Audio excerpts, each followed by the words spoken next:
So we're going to talk about inspiring brand growth through creativity.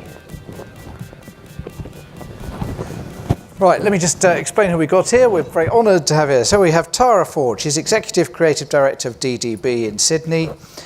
She's got experience working in some of the most creative agencies around the world. That's very long, isn't it? No, I'm not going to. Oh, sorry, I'm not going to read all that. Don't you worry. I'm going to read a couple of bits of this. Her work's been consistently recognised, winning her in excess of 200 awards on a range of clients. I think that's sort of all we need to know there, really. That's Tara for us. We've got Gemma. Gemma is Global Executive Creative Director at MediaCom. What's the bit I was going to tell you about Gemma? Yes, here we go. Expertise has seen her hold high-level creative and executive roles across major agencies in major markets right across the world. She's applied her skills and insights to clients spanning tech, auto, FMCG, alcohol, entertainment, fashion and travel. Talking of alcohol, when that smashed over there, the whole Pernod table shivered just now. Obviously feel for it. And on the end here we've got Dan. And Dan Bitti is Senior Marketing Manager at Kelloggs. He spent 15 years in consumer goods, experience across iconic brands at Unilever, Coca-Cola, Mars, Diageo and Kellogg's. So I think that's snippets, that's what we need to know. So what we're going to do is we're going to try and pick through a few themes and at the same time show you some ads that hopefully illustrate those themes. So we'll see how this goes, but I'm reasonably confident. I've got a good panel to dig me out of it, if not. Right, so what we've got first is how can creativity persuade brands that it can influence growth rather than be subject to cost-cutting measures? So that goes back to quite a lot of what we talked about this morning. So these are ones that each of the panel think work, but also support the need for creative being effective and support the need for how we can measure its impact on growth. So we'll play something and then the guys will just talk about it a little bit. So if we can run the first one, which is for Westpac, and then Gemma's going to give us a few thoughts around that. That's one of hers.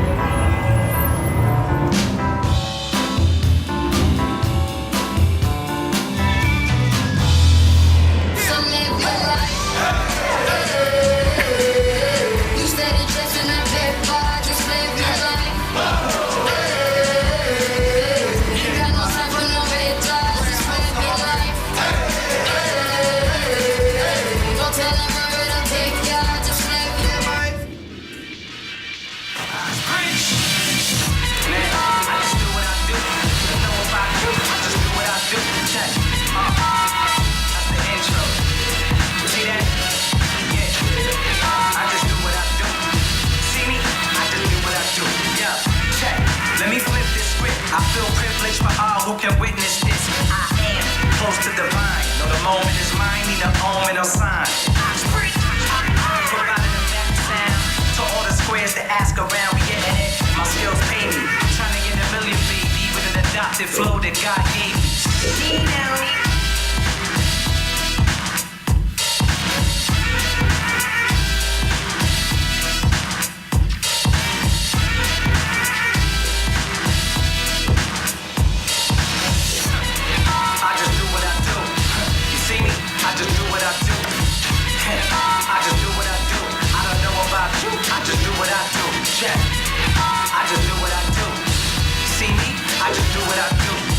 Feel me? I just do what I do. I don't know about you. I just do what I do. I just do what I do. You see me? I just do what I do. I just do what I do. I don't know about you. I just do what I do. So Westpac and the Unstoppable Squad. Yeah. Some big stats there for a bank. Mm-hmm. Talk us through the thinking behind that. Okay, so the first thing I'm going to say is that it's probably weird that I'm showing a piece of work that's 2 years old, right? Because you'd expect me to show something that's just been launched into market recently. But the reason that I'm using this as an example is because this started off as 2 client conversations separately. One with our media team where the client said, we think we want to try something on Snapchat. And then a separate conversation with another team where the client said, we're really struggling to get younger people to sign up for credit cards. we can't shift credit cards. And that came back into the team, and we thought, right, let's put those two things together and see how we can solve it. My team started off as a bunch of creatives, producers, SEO people, social people, what you would traditionally expect in a content team. And then a little while ago, there was a data and analytics team sitting in a corner in the agency with Python on their computers, binary code, nobody really talked to them, they had their headphones on, and we kind of realised that, hang on, the smartest people in the business are stuck in a corner and nobody talks to them. And we brought everyone together. And so when these two questions came into the business, we got everybody together to solve the challenge. And the data and analytics team said, hey, we can actually help you track from content to credit card. So we can set up some systems that look at how do people consume the content, then sign up for a credit card. We can average the spend on a credit card, and so we can predict the ROI on the campaign. And we thought that was pretty exciting. That's a pretty good way to test Snapchat, right? So then what we decided to do was create something for Snapchat, Tumblr, etc. At which point I sort of ran around quite terrified. I didn't really know what Snapchat was. I found some smart young people, and we decided that the best thing to do was to actually put the cameras into the hands of the audience and just let them go off and spend some money. So just give them a credit card, load it up, give them a camera, and set them free and see what happened. And most of what came back from them was amazing, but some of it was terrible. And so we supplemented it with creating some content ourselves. And the reason that this campaign was exciting and successful was the tracking system. Kind of weird for a creative to be sat up here talking about the tracking system and data.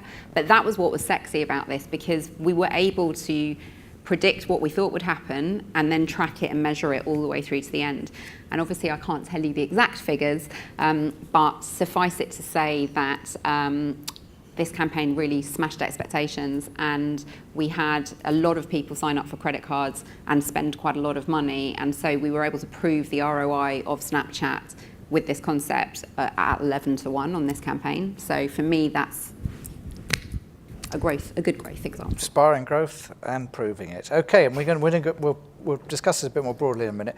It's a bit galling for me because I see all our notes down here as well, and I'm just hoping I haven't written anything down that these guys shouldn't be reading. But anyway, we'll see. Well, now we're looking at it. Yeah, we are. We're all looking at it. That's the problem. Right, so to Tara next. This one's Volkswagen. Too powerful for TV. Literally. Okay, it's like a wild animal, a big black wolf. It's bounding across its terrain, chasing down its prey. It's all muscle, a sinew, and it turns, and then it leaps like a bird of prey. Bubble. Next, we're flying up this epic slope. That looks like more than 45 degrees. And then, and the boulders start rolling towards it. Well, these aren't real boulders. No, but they will be on the day. Left and right it maneuvers instinctively like a cat, all the way to the top of the summit. Fade to black. Great. Questions? Why am I here? Back on the open road. Up ahead is an enormous megatruck. And as the AMROC goes to overtake the megatruck, That's actually not going to happen on the day. it in turn overtakes another megatruck, forcing the AMROC off the road. Power, power, power, and big surge, 200 kilowatts of power on overboost, and bang, 160 kilometers an hour. I think you're only allowed to do 90, and the Amarok stays on the road. So, the AMROC darts with about 15 meters to spare, right in front of both of the trucks for safety, and boom! And we do the whole thing in camera, yeah? Because if the AMROC can do it, we're gonna shoot it. Then boom! Then another boom!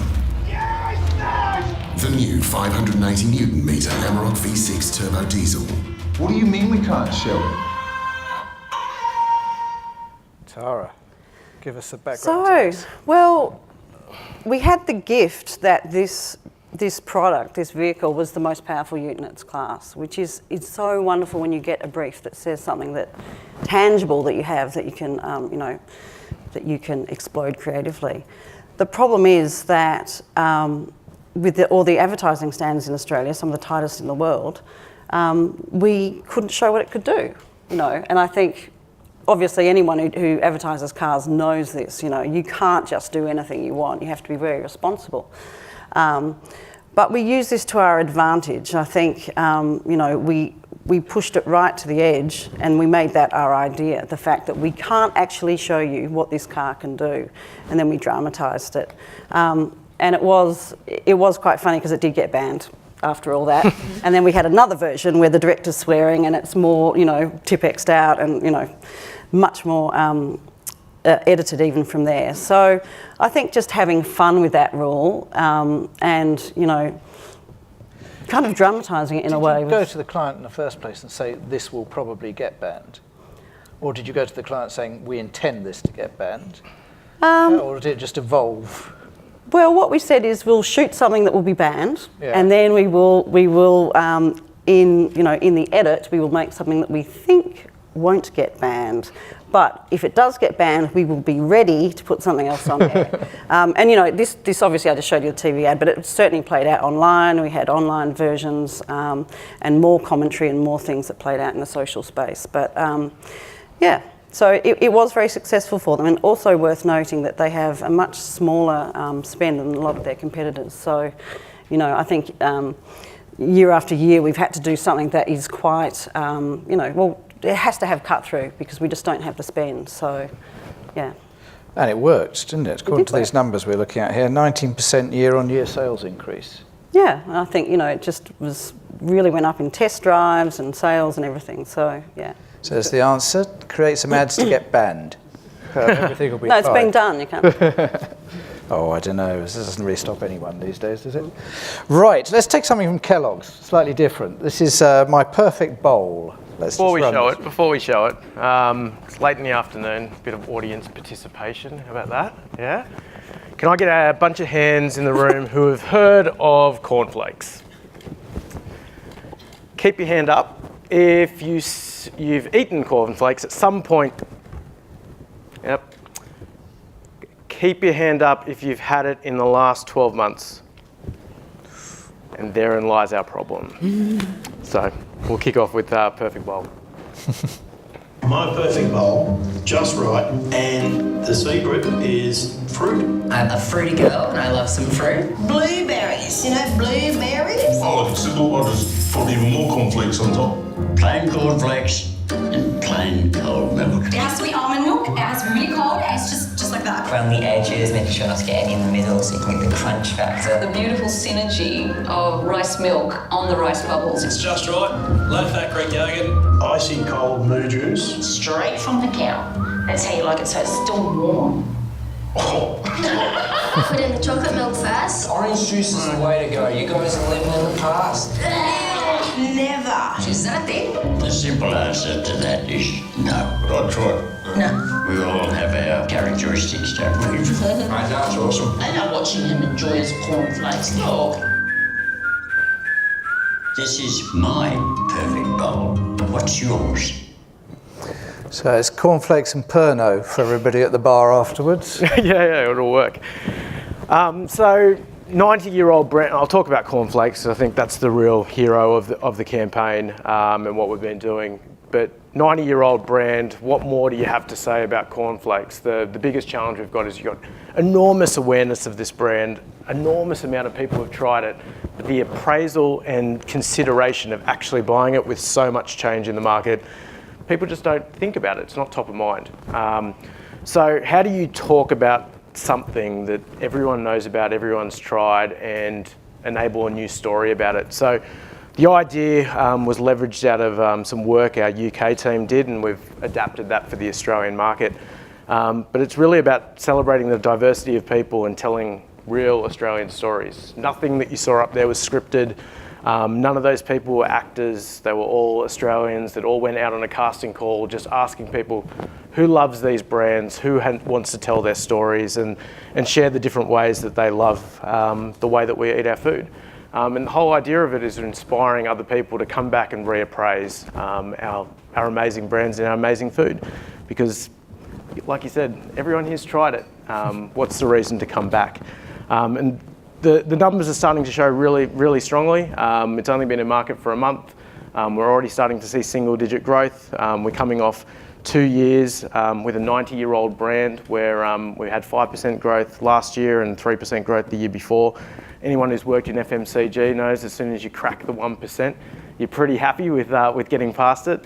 When you can get a brand that's 90 years old starting to track +5s, you're in uncharted territory. So some pretty amazing stuff, and we attribute all of our work and all of our channel execution is completely monitored and tracked. We're able to track to every single channel and the attribution that is having back to our sales. And fundamentally, that is how we continue to invest in our brands, because anyone who's worked on a brand knows every single year, the AMP or your marketing budget comes under the spotlight, particularly if you can't prove that is actually delivering your top line growth or delivering profit. So that's a really great example for us in terms of how we're starting to inspire Australians about eating our icon brands. So, Terry, you must often get brand briefs that sort of follow that pattern, as in established brand, but how do we renew vigour in the market? Yes, that does. Yeah, it does happen quite often. And I suppose the Westpac one is another brand that's well known, where you've got to sort of jizz it up a bit, freshen it up a bit. Maybe not jizz isn't the right word, but anyway, you know what I mean. Remind people how great it is. Never had that in a brief before. No. Oh, okay, sorry. You knew what I meant. Well, anyway, we better get on to the next one. Right. So what we said here was, how do we stand out in the world of more and more advertising? How can creativity genuinely be the differentiator? And we also asked for ones that the guys up here didn't necessarily do themselves, but admired. So Dan, you're going to kick us off with this one. So if we can run the Google Home example.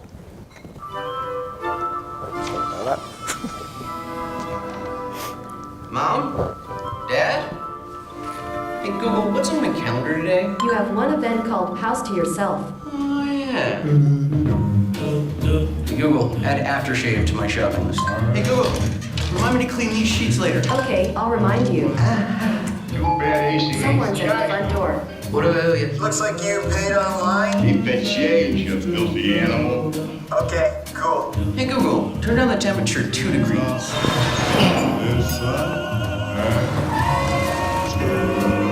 Hey Google, begin Operation Kevin. Operation Kevin underway.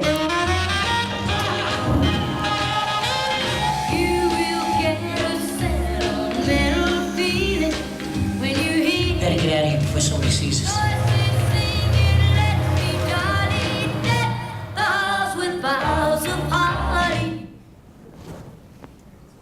Yeah, so the ad of last year that you wish you made, right? So I was 10 years old when Home Alone came out in 1990, so you can back convert and work out my age.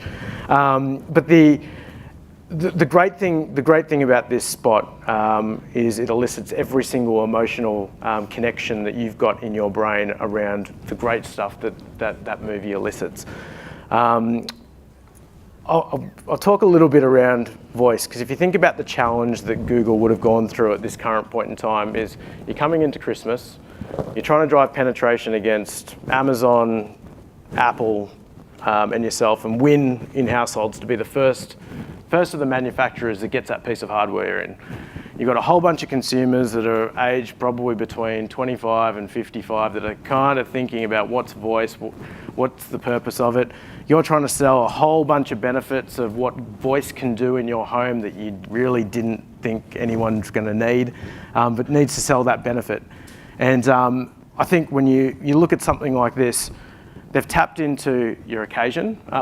Before I even start that, I mean, the job that has to be done is driving penetration. You're trying to list all your features and benefits, win against a whole bunch of probably the biggest competition in the world when you're talking about the 5 of the biggest, all within the 5 biggest businesses in the world and the investors. And you need to do all that in a spot and try and communicate that. So I think the campaign is genius. It taps into something that everyone loves about Christmas. Immediately, at the first time you see it, you're engaged immediately from something that you already know. the storyline that you're watching, you're already triggered within your brain. It's kind of, I'm understanding what's going on, and I'm looking almost for the differences between what I know and what is actually occurring. And the things that are the differences are all the functional benefits of Google Home that run throughout the spot. So it's delivered all the functional benefit of what Google Home has done or can offer in an incredibly engaging way, and has borrowed all the emotional kudos that Home Alone has delivered over the course of 30 years of being part of our Christmas, our Christmas, what's the word? Repertoire, like the thing that we do every single year. We go and rediscover this movie and watch it again. So I think it's a fantastic way and a masterclass in terms of a way of being able to drive disruption and communicate that message. Right, now Gemma's got one here which I knew nothing about at all before, and it's a really serious piece of work, but very smart and it's had huge effect. So it's quite a long one, so we'll certainly play sort of a minute and a half or so. We might not run the whole thing. Mm-hmm.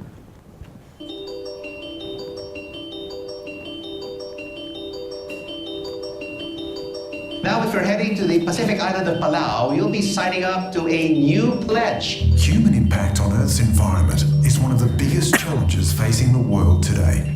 The small island nation of Palau was feeling these impacts acutely. Tourists were damaging reefs, littering oceans, and poaching protected species. But how could a small local population with limited resources police the high volume of visitors? What if we made the tourists police themselves? Introducing the Palau Pledge, a first-of-its-kind immigration policy for good. All visitors now need to sign an environmental pledge to gain admittance into Palau. Stamped into the passport of international arrivals, the pledge is a formal promise to Palau's children. Children of Palau, I take this pledge to preserve and protect your beautiful and unique island home. To implement this policy, government, the tourist industry and citizens were brought together. A new visa entry stamp was designed and issued in multiple languages. And immigration laws were permanently changed. The job that comes with the pledge is the recognition that, hey, I can make a difference. But we didn't stop at the passport stamp. We redesigned the tourism experience via a website, an in-flight film, a passport insert, local education, business accreditation, signage, penalties, and collateral. Launched at the UN, the Palau Pledge has been praised by international leaders and groups. Influencers helped inspire people to take the pledge online in solidarity with Palau. Are you already seeing tourists behaving differently? The awareness level is very high. Leonardo DiCaprio has been willing to endorse the pledge. The reaction on social media has been widespread. The Palau Pledge has raised global awareness of the responsibility this generation has to the next. But its biggest impact is local, in Palau. I hope my children can see the beautiful place as I see today. That's actually, watching that thing, you can't cut that short. You've got to see the whole thing, haven't you? Do you want to talk around that a little bit? Yeah, so I'm going to start with the one thing about that I really hate, which is bloody Leonardo DiCaprio. I mean, for fuck's sake, just because it's an environmental campaign, could you not have come up with another celebrity to put in there? But other than that, I think this campaign is startlingly brilliant. The island of Palau has a population of 20,000 people, and there are, a huge amount more than that in tourism every year. And if Palau couldn't keep tourism going, that island would die, because that is their economy. And so it was literally situation critical for them. If we don't do something, we won't be here in a few years. What I think is really brilliant about this campaign is how it brought everyone together. So, the kids of Palau were involved in the writing of the pledge. It is across every media channel that you've ever thought of, and then some that you've never thought of before. And it actually really taps into the whole thing around customer experience. You're coming here to have a beautiful and amazing time on this tropical, fantastic island, but before you set foot on it, we're going to ask you to respect it and love it the same way that we do, the kids of Palau, because it's our home. You've kind of got them, the minute that they step off the plane. And since that campaign launched, not one single tourist has refused to sign that pledge. and they have seen a massive change in the state of their reef and the state of their island. So I think it's a really phenomenal campaign across multiple touch points. I think it's brilliant. I just say I'd never heard about it before now, but I think it's terrific. Right, now this next one, you could say certainly divided some opinion, and we're going to talk about a print ad here, Tara. Well, I think the campaign appeared in many different formats. Has it gone up now? Yep. Does everyone know this piece of work? I think everyone should. I mean, an incredible statement by a brand, and I think not every brand could do this, but Nike can do this. I think throughout their history, Nike's always looked at, diversity, empowerment, inequality. They've kind of always touched on that. I remember, as a child seeing something about, body image for women, and that stuck with me. I still remember that, And I think the brilliant thing about their work in this campaign is how it is emotional. It does. The people who really believe in this will love that brand, And I think Dan Wyden of Wyden Kennedy, who that's their agency from the beginning. He's always talked about having fans, not customers, and I think this shows what that means. They knew very well that probably half the population would not like that, and would burn their shoes. However, it did stimulate a lot of growth, and I think that's a great example of creativity stimulating growth. We talked a little bit about that early this morning. We had Coca-Cola talking, and they were showing the Mardi Gras ad they're doing now, and saying that sort of history and tradition and support enabled them to be able to do that in the same way as you're saying here with Nike. Whereas others couldn't necessarily manage that, and Gillette came up, which you might talk about in a minute. Yeah, well, I think consumers will very quickly ask why that brand is doing it. I mean, I think personally for corporations to back great things is fantastic, because it starts a conversation, and it kind of makes it a bigger conversation in the whole of society, and that's a good thing. But I think if you want to stimulate brand growth, it has to be authentic to your brand. Which would lead us on to the next one, where I asked the guys here for examples of things they didn't think worked. We're going to show one and perhaps talk a bit more generally about it. So this one is trying to do a bit like this, but failing. If we could run the next, and we will sort of talk over some of this.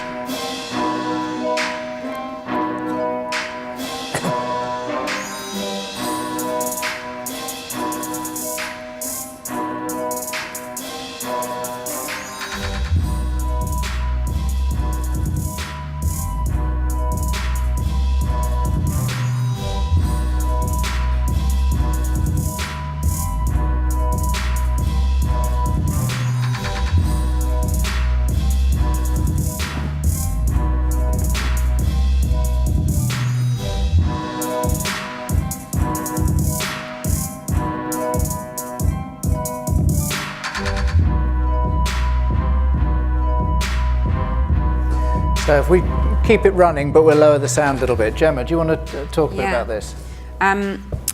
So for anyone in the room that hasn't seen this all the way through, that's Kendall Jenner in the blonde wig.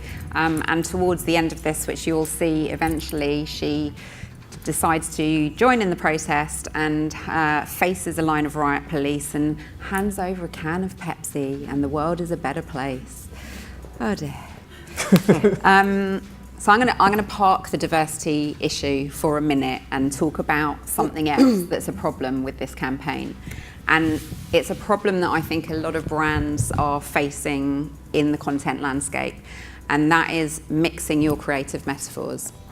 Because what Pepsi have done really successfully in the last few years is use big name talent to inspire people through fantasy.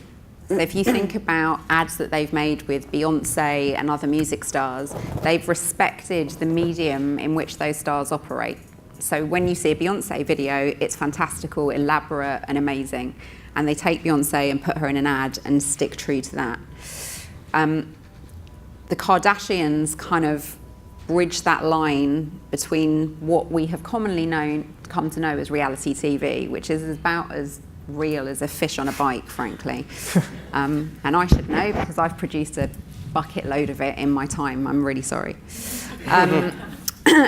And so what they did was they took Kendall and they, put her in this ad, and they started true because she's modelling and it's fashion and it's highbrow, and then they tried to sort of take her into the real world joining this protest.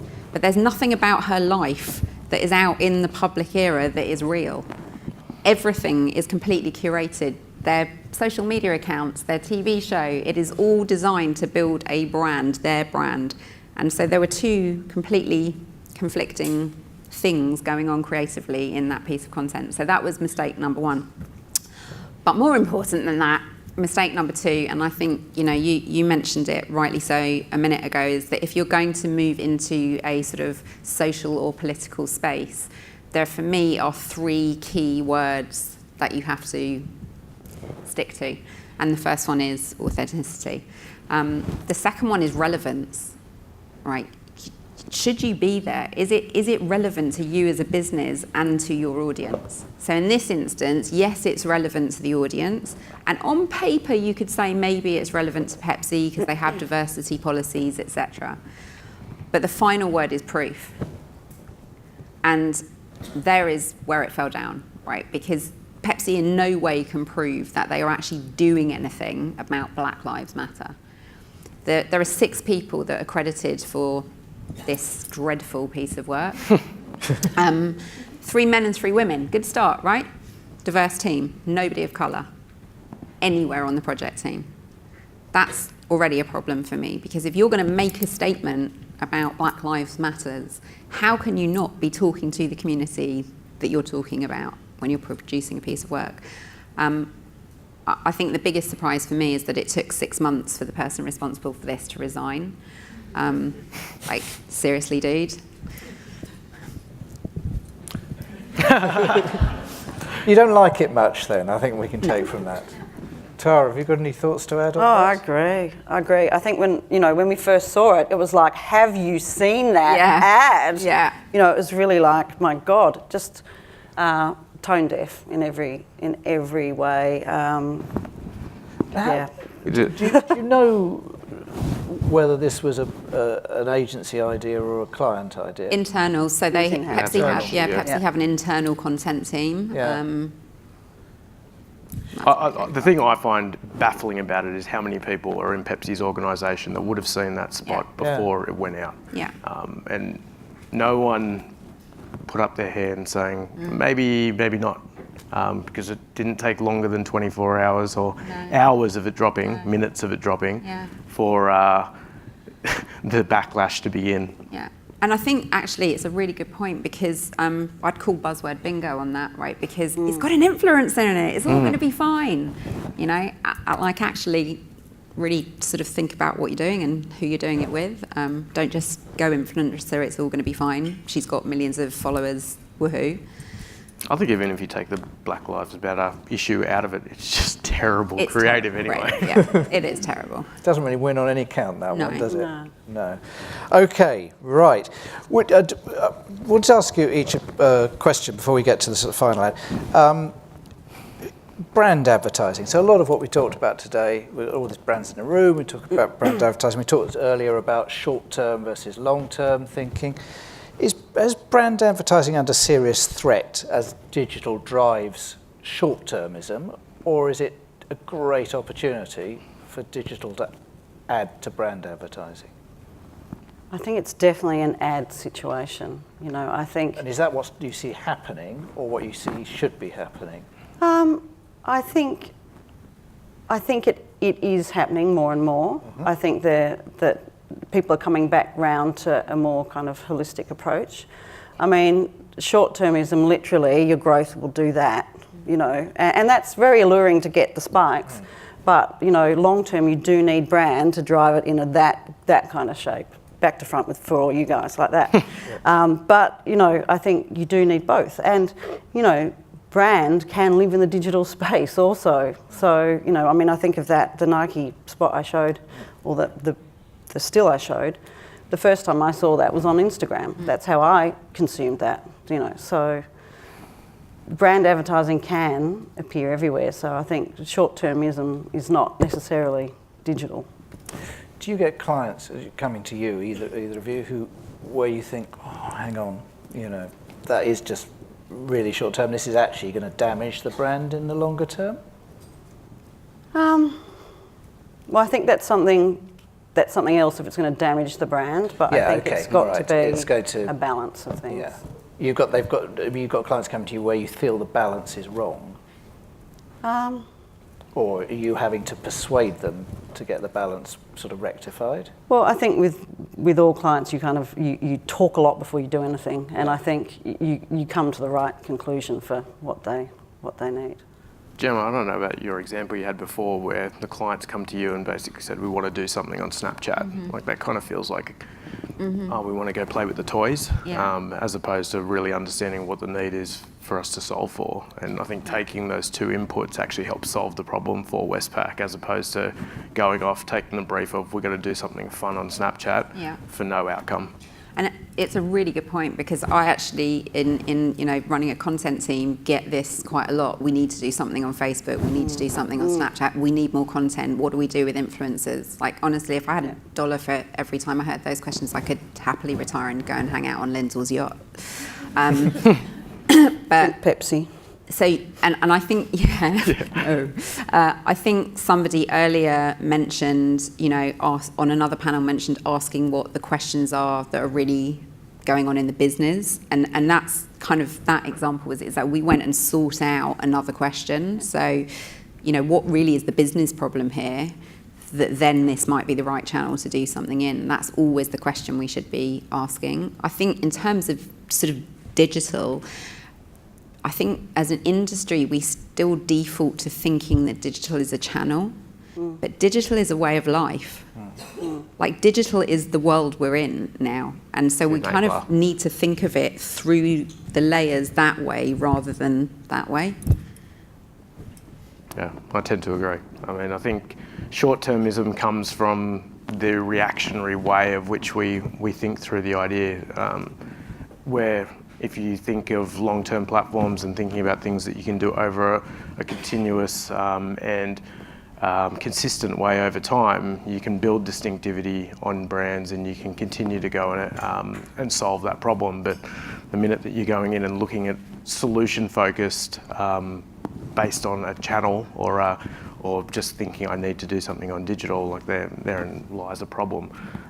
If anything, I think the opportunity that we have with digital as an enabler pushes us to be better at what we do, rather than just looking at it through the lens of I've always done TV and I'm going to make a great TV ad. It's how do we connect with audiences where they're everywhere. It pushes you to be more immediate with what you do as well sometimes, doesn't it?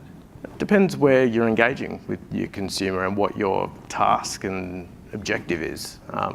Immediacy is not always the thing that you need to go and achieve, but you know, if reach is a big thing and you need to reach an audience and they're not living on those traditional medium channels, of which I think is a load of bullshit as well. Like, everyone watches Married at First Sight, like everyone's in, right? You're reaching audiences everywhere. So yeah, I think that's, it all comes down to the objective, and digital provides us an opportunity to do things differently in different channels. Right, you've got three terrific people here. They're not guaranteed to stay for a drink afterwards, so if anybody wants to ask them a question whilst we've got them, please stick your hand up now. John, the microphone just coming, hang on, so that people over the other side can hear. It is weaving its way. Okay. Hi, it's for Gemma. We were talking about in-housing this morning, and do you think that Pepsi ad is an example of in-housing failing because they sort of lost their critical voice, maybe? That's a really good question. In that instance, yes, because clearly the team producing, you know, creating that idea, producing that idea, and then approving that idea didn't use enough filters and questions about what was right for their audience. So they definitely would have benefited from some other voices at the table, but those other voices don't necessarily need to be your agency. You know, they could have bought consultants in, there are multiple ways they could do it. So I think, you know, I don't think in-housing is a bad thing, personally. I'm probably going to get killed by my CEO for saying that, but I think it's about collaboration. You know, it's about putting the right people around a problem and solving it together, whether it's creatively solving it or any other way, put the right team around it. Well, in our opening session with Coca-Cola, they were saying they've got a big in-house content team now. And they're finding working with the agency is better and easier for everybody concerned. So obviously it can go the other way too. Yeah. Yeah. Have we got any other questions? Gentleman over here. Is there a prize, Derek, for the most questions asked on a panel that's a bottle of something nice from Pernod? I feel like we might be winning this. Yeah, well, there's quite a few bottles over there, so could well be. Hi, it's a question for Dan. You said that the conversation was around cornflakes and that you want people, I'm guilty of this, I haven't eaten cornflakes in ages, but I certainly grew up with it. And yet you had Just Right, rice bubbles and all this. So what's the conversation around being single-minded? What was the purpose of having those other brands in there? And is that an issue given, by the way, I'm Craig from Goodman Filter. We have a multiple number of brands. And I was interested to see, are you doing a kind of a corporate-y role or an other brand role with the other brands being in that spot? Yeah, I mean, there's a challenge that we've got around investing in a lot of our brands that over the years probably have suffered from not having any support behind them. This was very much a category play. All these brands and the way that our category works is consumers will come in and they buy across a repertoire of brands. There's a high range of cross-purchase that lives across a lot of those brands, and telling those stories in that sort of way is the unique way of being able to bring the idea to life. It worked better, to be honest, to have a range of brands that were actually shown within the spot. But we showed you a 60-second spot. That ad is cut into, I think we've got 30 different versions of it that are shown across different channels and mediums, where we target in around and are able to push out at the time that we want to go. If we want to talk about cornflakes or if we want to go talk about rice bubbles, we've got that flexibility to go and do it. Okay, anyone else? Oh yes, the lady down here. Hi. I guess thinking of the brand marketers in the room and the pressure on marketing budgets year on year, and that age-old question of working media versus creative production dollars.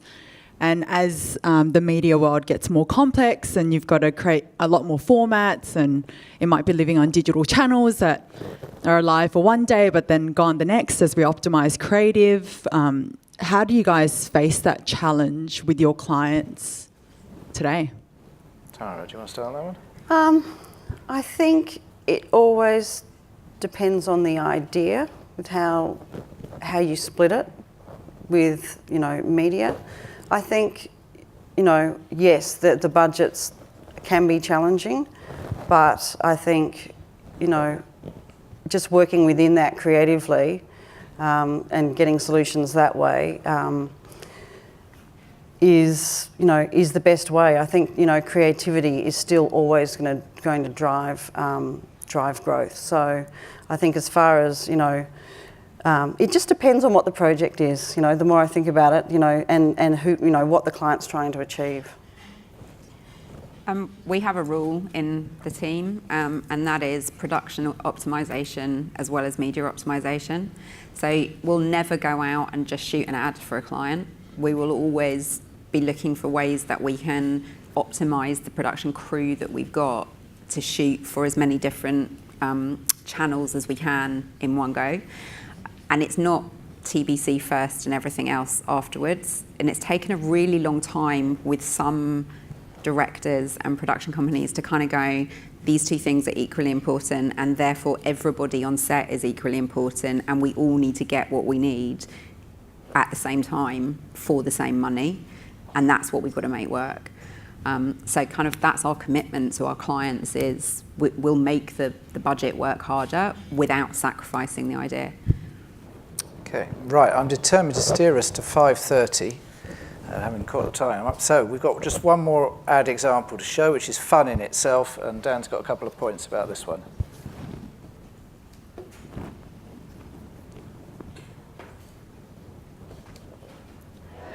Well, never good to see the trainer out. Let's hope everything is okay with Curios. Tonight, I'll be eating hot and spicy buffalo wings with blue cheese sauce and waffle fries. Thank you. You're not a physio. Shh. Want a chip? No, thank you. Yeah, so there was close to 10 different executions around this one when it came into the Australian Open.